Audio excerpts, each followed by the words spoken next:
Assalamualaikum warahmatullahi wabarakatuh. Oke, pada video kali ini saya akan membahas topik keterampilan berbicara pada jenis-jenis pidato. Sebelum kita lanjut, saya memperkenalkan diri terlebih dahulu. Saya Agnita Serlindera dengan NPM A1A021012 dari Prodi Pendidikan Bahasa dan Sastra Indonesia Universitas Bengkulu. Video ini saya buat untuk menambah wawasan teman-teman semua dan sekaligus memenuhi tugas perkuliahan dari dosen pengampu Bapak Rio Kurniawan MPD. Semoga Bapak melihat video ini dengan senang hati dan berkenan memberi tanggapan pada kolom komentar. Seperti yang saya jelaskan di awal tadi, saya akan membahas tentang topik keterampilan berbicara pada jenis-jenis pidato. Nah, sebelum kita ketahui apa itu jenis-jenis pidato, kita ketahui dulu keterampilan berbicara itu apa dan apa kaitannya dengan pidato. Keterampilan berbicara itu apa? Keterampilan berbicara itu adalah suatu kemampuan kita memiliki, menata gagasan secara logis dan sistematis, menuangkannya ke dalam kode-kode kebahasaan dalam kaidah-kaidah bahasa yang digunakan, serta konteks komunikasi yang sesuai, dan menuangkannya dengan lancar dan jelas. Begitu teman-teman pengertian dari keterampilan berbicara. Dan apa kaitannya keterampilan berbicara pada pidato? Karena pidato ini merupakan suatu kegiatan bicara di hadapan publik atau di hadapan orang-orang banyak yang menyampaikan suatu ide, gagasan, pendapat, pengetahuan, dan informasi-informasi tertentu. Kemudian ada pidato menurut pendapat ahli. Nah, di sini saya mengambil menurut Wisangeni 2017, pidato ini merupakan suatu ucapan dengan susunan yang baik untuk disampaikan kepada orang banyak yang berupa komunikasi satu arah dan digunakan dalam forum resmi. Begitu teman-teman menurut Wisangeni 2017. Akan tetapi teman-teman, di sini saya tidak akan menjelaskan tentang keterampilan berbicara secara dalam, karena di sini saya akan menjelaskan kegiatan berbicara yang berupa pidato pada jenis-jenis pidatonya. Oke, kita langsung saja kepada jenis-jenis pidato. Jenis-jenis pidato ini terbagi menjadi 3, berdasarkan tujuannya, berdasarkan isi dan sifatnya, dan berdasarkan cara penyampaiannya. Pidato-pidato berdasarkan tujuannya terbagi menjadi 5 jenis. Yang pertama itu adalah pidato informatif, kemudian pidato persuasif, kemudian pidato deskriptif, kemudian pidato argumentatif, dan yang terakhir pidato rekreatif. Ada pidato berdasarkan isi dan sifatnya terbagi menjadi 6 jenis. Di antaranya ada pidato sambutan, pidato pembukaan, pidato pengarahan, pidato peresmian, pidato pertanggungjawaban, dan terakhir adalah pidato laporan.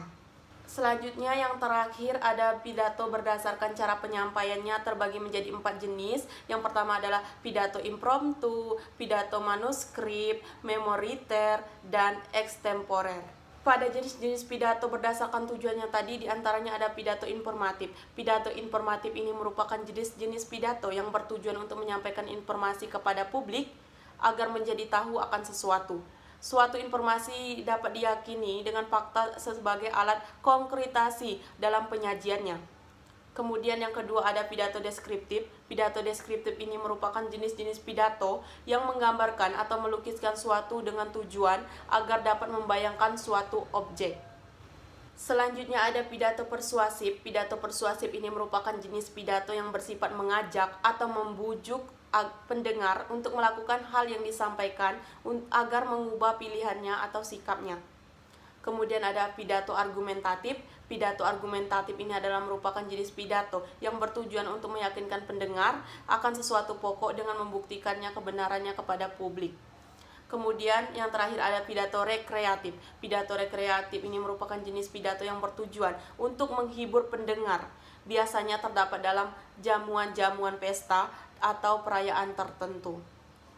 Kemudian ada jenis-jenis pidato berdasarkan isi dan sifatnya. Ada pidato sambutan. Pidato sambutan ini adalah jenis pidato pertama jika dilihat dari isinya adalah pidato sambutan. Pidato sambutan adalah pidato yang membuka suatu acara dan biasanya berisi sambutan atas acara-acara tersebut. Umumnya pidato sambutan disampaikan oleh beberapa orang yang penting dengan durasi yang terbilang singkat, sehingga menjelaskan mengenai tema acara, latar belakang acara, dukungan atas acara tersebut dari pembicara. Kemudian ada pidato pembukaan. Jenis pidato pembukaan adalah pidato yang disampaikan untuk membuka suatu acara dan umumnya dilakukan oleh pembawa acara atau MC. Biasanya oleh pembawa acara akan membuka acara dengan perkenalan lalu menjelaskan susunan-susunan acara tersebut. Selanjutnya ada pidato pengarahan. Pidato pengarahan yang isinya berisi arahan kepada para pendengar untuk melakukan sesuatu di dalam sebuah acara. Misalnya, mengarahkan para pendengar untuk menyimak video yang akan diputar di depan. Kemudian, mengarahkan pembicara untuk memberikan tepuk tangan pada tamu tertentu, dan lain sebagainya. Dan ada pidato peresmian. Pidato peresmian ini adalah pidato yang disampaikan oleh orang penting yang meresmikan suatu acara atau pembukaan suatu usaha di tempat. Peresmian biasanya menjadi acara penting yang dihadiri oleh banyak pihak. Salah satunya menjadi pembicara yang akan meresmikan acara inti, sehingga pidato tersebut isinya meresmikan acara-acara dan merupakan pidato peresmian tadi. Selanjutnya ada pidato pertanggungjawaban. Pidato pertanggungjawaban ini di mana isi pidato tersebut adalah bentuk pertanggungjawaban atas dilaksanakan suatu acara. Misalnya, ada acara pembukaan hotel di bintang 5. Dalam acara tersebut, tentu ada pihak yang menjadi pertanggungjawaban. Pihak inilah yang nantinya akan berpidato dan menjelaskan bahwa dirinya bertanggung jawab atas acara yang tengah berlangsung. Yang terakhir ada pidato laporan. Pidato laporan yang isinya menyampaikan laporan atau hasil dari suatu kegiatan yang telah dilakukan sebelumnya. Misalnya, dalam pembukaan acara tertentu, ada yang bertanggung jawab menyampaikan laporan kegiatan tersebut. Yang terakhir ada jenis-jenis pidato berdasarkan cara penyampaiannya. Yang pertama itu adalah pidato impromptu. Jenis pidato impromptu ini merupakan jenis pidato yang disampaikan secara tiba-tiba, tanpa adanya persiapan terlebih dahulu. Pidato ini dilakukan hanya pada situasi darurat di mana pembicaranya menyampaikan informasi berdasarkan pengalaman dan pengetahuannya. Pembicara juga tidak perlu menyiapkan persiapan khusus seperti menyiapkan naskah teks pidato dan menghafalkannya. Yang kedua itu ada pidato manuskrip. Pidato manuskrip ini merupakan teks pidato yang menggunakan naskah, di mana juru pidato membacakan naskah pidato yang telah disiapkan dari awal sampai akhir. Bisa dibilang, jenis pidato ini hanya membacakan saja, bukan menyampaikan pidato. Keuntungan dalam jenis pidato ini yaitu dapat dipilih dengan baik sehingga juru pidato dapat menyampaikan dengan baik. Kefasihan bicara dapat dicapai dan diatur karena kata-kata sudah disiapkan sebelumnya. Selanjutnya, hal-hal yang menyimpang juga dapat dihindari. Yang ketiga adalah pidato memoriter. Pidato memoriter ini adalah jenis pidato dengan cara menghafalkan naskah terlebih dahulu. Pada pidato jenis ini, yang penting kalian memiliki kemampuan menghafalkan teks pidato dengan mengingat kata-kata yang ada di dalamnya dengan baik. Jadi, jika kalian bisa menghafalkan dengan baik, maka pidato kalian akan lancar dan diterima dengan baik. Namun, kekurangan dari jenis pidato ini biasanya disampaikan secara monoton, sehingga kemungkinan menarik perhatian sangat kecil. Yang terakhir adalah pidato ekstemporan. Pidato ekstemporan ini adalah jenis pidato yang satu ini diketahui dengan jenis pidato yang sangat baik, terutama digunakan oleh juru pidato yang berpengalaman dan mahir. Pada saat melakukan pidato ekstemporer, juru pidato harus terlebih dahulu menyiapkan garis-garis besar dan pokok-pokok bahasan penunjang. Keuntungan pidato ini ialah memiliki pendengar dan pembicara lebih baik karena pembicara langsung kepada pendengar. Sebagai contoh, saya akan membacakan pidato berdasarkan tujuannya, yaitu pidato singkat persuasif dengan tema pendidikan. Assalamualaikum warahmatullahi wabarakatuh. Selamat pagi dan salam sejahtera untuk kita semua. Puji dan syukur saya panjatkan atas kehadiran Tuhan Yang Maha Esa.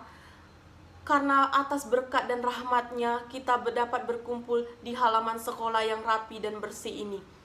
Pertama, izinkan saya mengucapkan terima kasih kepada semua pihak yang telah memberikan kesempatan kepada saya untuk menyampaikan pidato yang bertema pendidikan. Saya harap apa yang saya akan sampaikan dapat memberikan manfaat bagi kita semua. Hadirin sekalian, seperti yang kita ketahui, pendidikan merupakan elemen penting dalam kehidupan ini. Hal tersebut hendaknya menjadi perhatian semua pihak.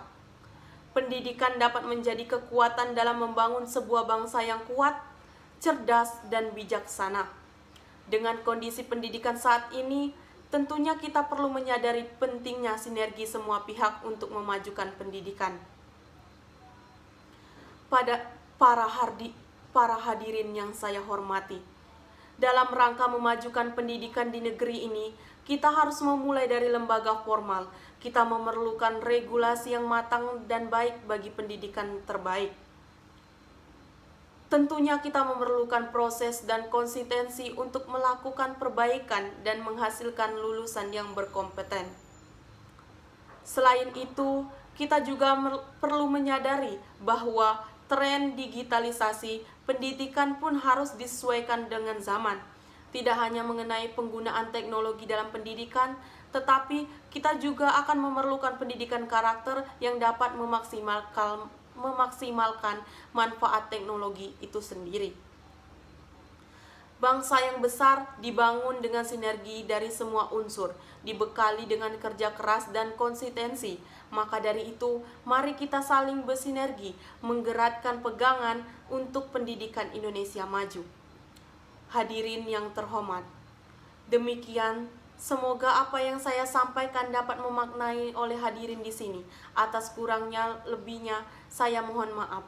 Akhir kata, saya ucapkan terima kasih atas kesempatan ini.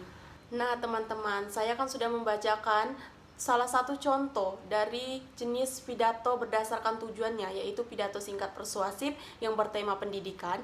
Bagi teman-teman yang ingin membaca pidato yang saya baca tadi, saya akan tampilkan teksnya di sini atau di link deskripsi. Oke teman-teman, mungkin video kita cukup sampai di sini dulu. Semoga kita dapat bertemu di lain waktu. Saya akan menutup video ini dengan sebuah pantun. Pak Andi punya burung kenari, burung dijemur hingga siang hari. Pembicaraan berakhir sampai di sini, salah dan janggal mohon dimaklumi. Terima kasih untuk teman-teman yang telah menonton video ini. Mungkin itu saja yang bisa saya sampaikan. Saya tahu saya banyak kekurangan, maklum saja, saya hanya manusia biasa yang tidak luput dari kesalahan. Saya akhiri, wassalamualaikum warahmatullahi wabarakatuh.